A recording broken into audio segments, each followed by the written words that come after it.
Good afternoon, fellow Rotarians, President Peter Lawson. On the way here for the lunch, I was thinking, thanks to the weather again, I think we might have a problem with the sunshine box today.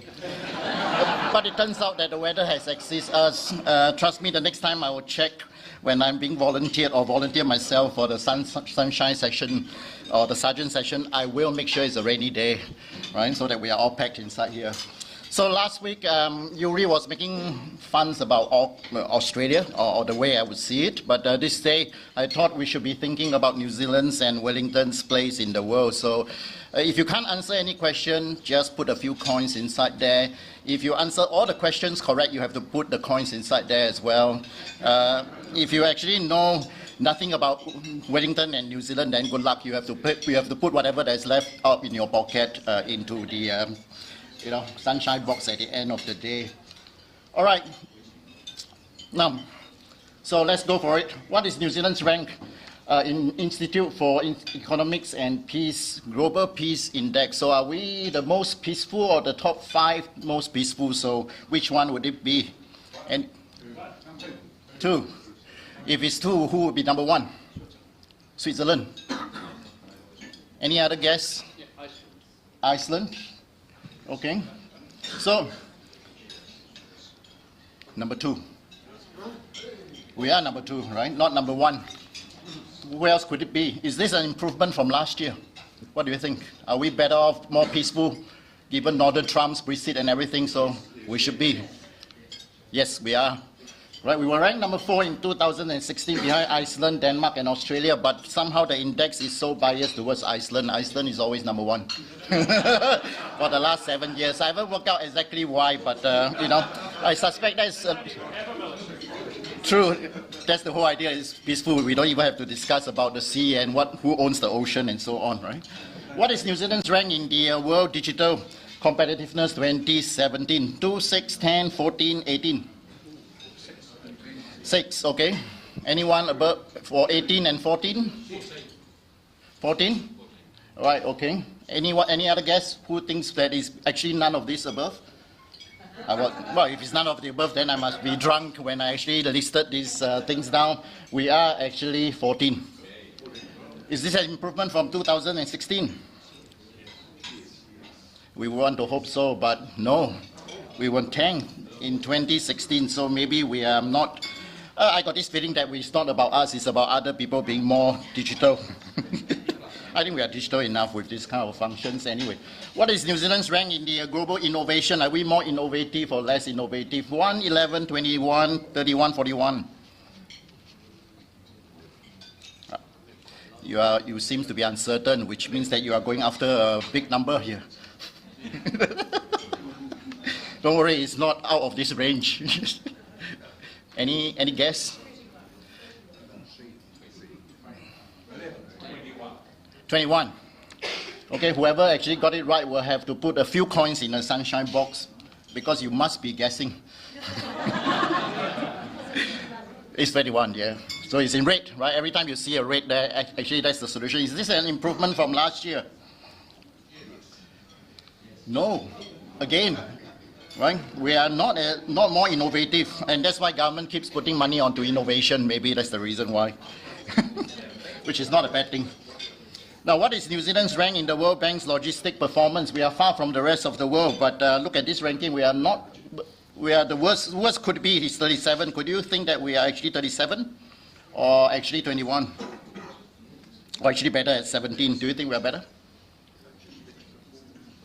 Any guess? Logistics performance in terms of shipping and 31. Any other guess? 70. Oh,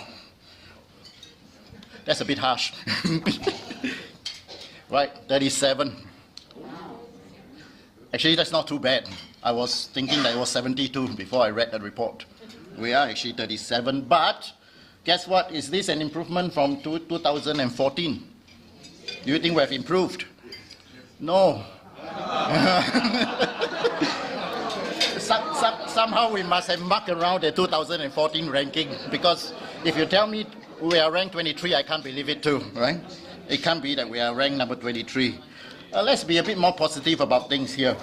Right, the World Economic Forum's global gender gap. Okay, now we have a serious discussion around the club and in general, what's the gender gap index in 2016? What do you think? 4. 9. D, that's 22. That bad, huh? Any other guess? Ladies, I noticed that no ladies. 16, okay. 9. Kerry, do you think the gap is actually better than you think? All right, don't have to respond to that one. Must be somebody else doing this study anyway. Now, is this an improvement from 2015? Are we better off? Yes. 10 to 9. Now the ladies are all laughing already. Now, who has more teeth than this child would have to pay up? So, if you have more teeth than this child, you have to pay up a few more coins in the sunshine box. So, obviously, he's very happy. Now, 2 teeth for you. Where do you think we are ranked in the happiness report? Second. 2. We are actually not that happy. We are number 8. We are not that happy. Maybe this group is the happier one. So, actually, I was thinking about William Sullivan's picture in the the Rotary Club of Wellington, the one on jumbo tennis, as the happiness thing. But I thought this one is actually nicer. So, is that an improvement from last year? No, it's the same. Right, we haven't improved much. A couple more slides, just Human Development Index 2017, where are we?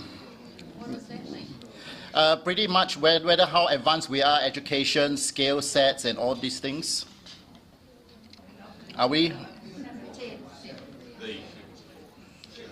We are at 13. Pretty much the advanced countries are ahead of us, right? Those Germany, Japan, and all these USA, UK, and so on, and a few other European organizations. So is this the same as 2016, or yes and no? No, it's the same. All right, a couple of slides on Wellington before I close off the study session because you are losing so much money. Which one are we referring to? Look at this, he's probably drunk. Are we number 1? Yeah. We are number 1. The bigger question is this one. Are we better ranked than Auckland? We used to be about the same. Number 13. It's not even close. It's not even close this time around. We used to be equal. Right, what is Wellington's rank in the cleanest cities? Well, clean enough? 2? I hear 2. This table is getting a lot of good answers. Huh? We are number 2. And who do you think is number 1? Is Canberra number 1? Australia? No, it can't be Singapore. Now, who could be number 1? Canberra? No?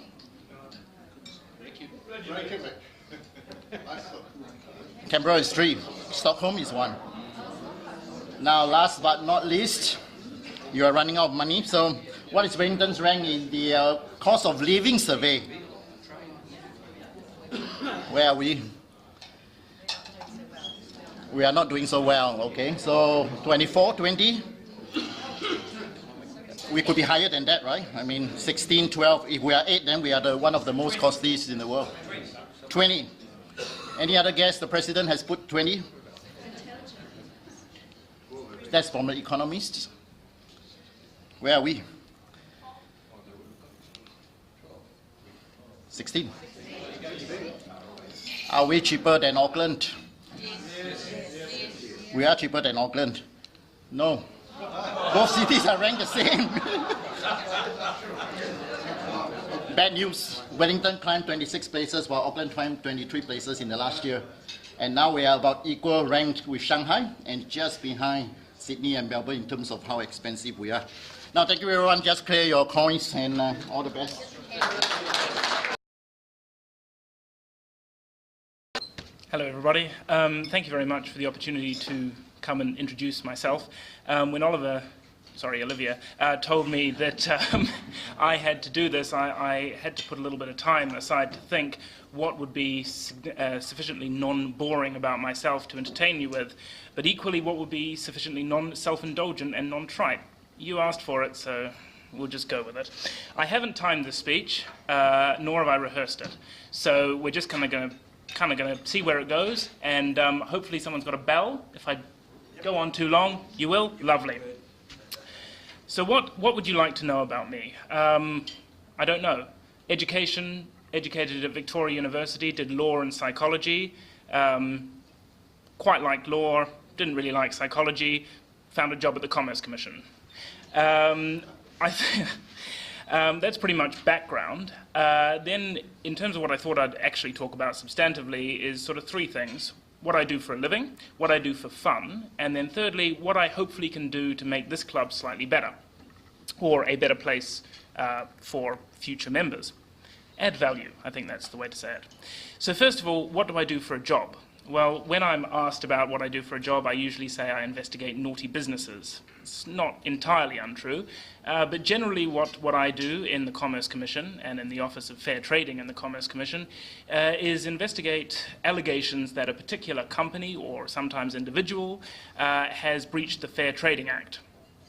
These complaints or inquiries can come from a number of sources: the public, competitors. Competitors are always fun because you've kind of got to investigate the person complaining as well as the person complained against to make sure we're not being used as sort of a football, if you like, to allow one competitor to gain advantage over another.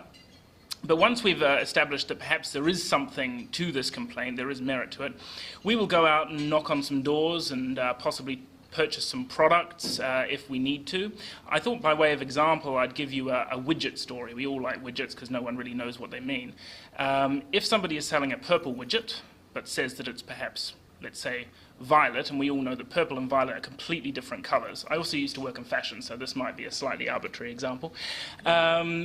So if it is a purple widget, somebody says that it's violet, we would investigate whether in fact A, that widget is purple, and B, by calling it a violet widget, have you misled or deceived the public? These are very important questions for the benefit of commerce in New Zealand. Again, I can't use real examples for obvious reasons, but purple and violet will suffice. We could, for example, buy a purple widget and we could test for its purpleness or indeed its violetness. If it came up that it is violet when it is being called purple, or purple when it is called violet, that's probably the best evidence. We can put that in front of a court and hopefully win any prosecution we might take. If, however, it comes up as pink, and pink is neither violet nor purple, but we have a legal opinion to say that actually pink is slightly closer to violet than it is to purple, and we think that that too is misleading, then we can put our expert evidence, possibly other testimony, and possibly finally some expert legal analysis before the court, and hope that they will find in our favour. That is usually the way we do it, and we've had a fair degree of success. So what do I do for a job? I tell spurious differences between colours. What do I do for fun? Well, looking around the room today, I can see many of you who I recognise, and Suzanne is one of these, from my work with New Zealand Opera and with the Friends of the Opera, now called the Wellington Fundraising Committee for New Zealand Opera. I joined this committee, which is about 30 years old, 5 years ago as the Young Friends Coordinator. I'm now currently in my third term as President of the Wellington Committee for, I don't even know the name, it's changed in the last about 3 weeks, Wellington Committee for the Fundraising for New Zealand Opera. As the name suggests, we fundraise for New Zealand Opera. This involves holding several concerts between the main stage opera seasons, usually one earlier in the year, one actually coming up in Premier House in August, and then a Christmas concert at the end of the year. And this money that we raise from, or the money that we raise from this gets donated back to New Zealand Opera for the benefit of opera in Wellington and more generally in New Zealand. Opera is something I'm very passionate about. I don't know why, I can't sing a note, but I quite like it as an art form. The other thing that I'm very passionate about is increasing youth participation in institutions that are not traditionally the realm of young people. So the opera is definitely one. I also do some work with the Wellington Club that is another, and I dare say, and I hope I don't offend anyone by saying this place may fall into that category as well. And that roundly brings me on to the final thing that I'm going to talk about and what I can do for this place, and what I hope, along with Oliver and many of the other young members that I see dotted around here, is to increase the number of young faces in here to grow the flicker of enthusiasm which we have, and I think the great name that this place has around Wellington, into a life-sustaining blaze to make this a place that young people want to come, enjoy, so we can continue doing the good work that you guys do around Wellington for many generations to come. That's me. Come and talk to me. Thank you very much.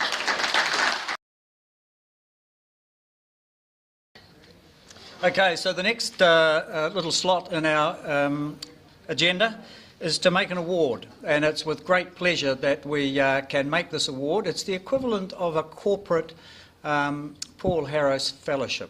And welcome to Steve Martin, the General Manager here at the James Cook, and to Lance Webster, who's known to us all. If you two gentlemen could come up to the front, and Hewett is going to come and read the citation.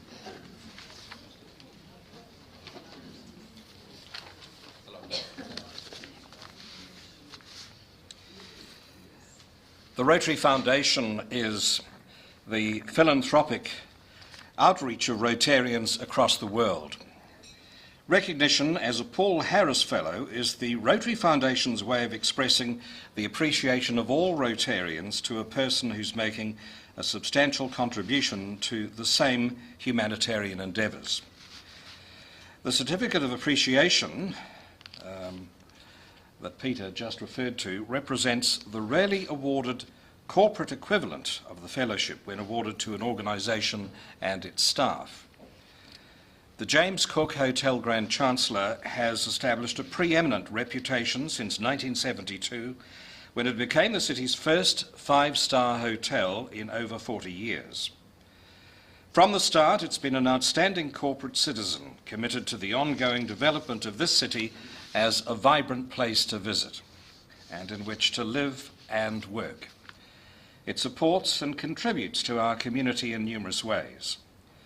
The Rotary Club of Wellington has been closely associated with the hotel throughout this whole journey. We are proud that our own past president, Sir Roy Mackenzie, an outstanding and beloved Rotarian, was instrumental in creating the hotel and its ethos, and that its dividends and sale have gone to support the philanthropy of Sir Roy and the Mackenzie Trusts on which Rotarians serve. Rotary events held here are successful because of your people. Whether hosting Governors General, Prime Ministers, Rotary International Presidents, the Rotary Foundation trustees, those with whom we are celebrating magnificent achievements and helping to reach their potential or to tell their stories, this hotel has ensured that all our guests feel that same warm, generous welcome. Your contribution of venues, items for special events and charity auctions ensures that the Rotary Club of Wellington is better able to assist many organisations and people, both here and abroad, including via the Rotary Foundation. We greatly appreciate the assistance you provide to the club and its members via the always excellent food, premises, and other support. For this and for living your values, we're proud to have you as our principal sponsor. This hotel supports the cultural, humanitarian and educational objectives of the Rotary Foundation and demonstrates a commitment to serving others.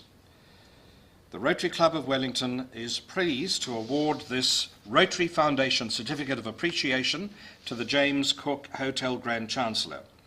To you, Steve Martin, and you, Lance Webster, Rotary events here, held here are successful because of your people, and especially Lance, who's always gone above and beyond what is required. I'll call on Peter to present the awards. There you are. There's the certificate. Great. Thank you very much. Thank you very Much much. appreciated. Thank you. Pleasure. It's lovely. There's the citation that goes with it. I'll give that to you, Lance. And you can see, Lance, from the applause you got, you are a treasured member of our Monday meetings. We love you to bits, and you go out and beyond at all times with a smile on your face. Oh, thank you very much. That's amazing.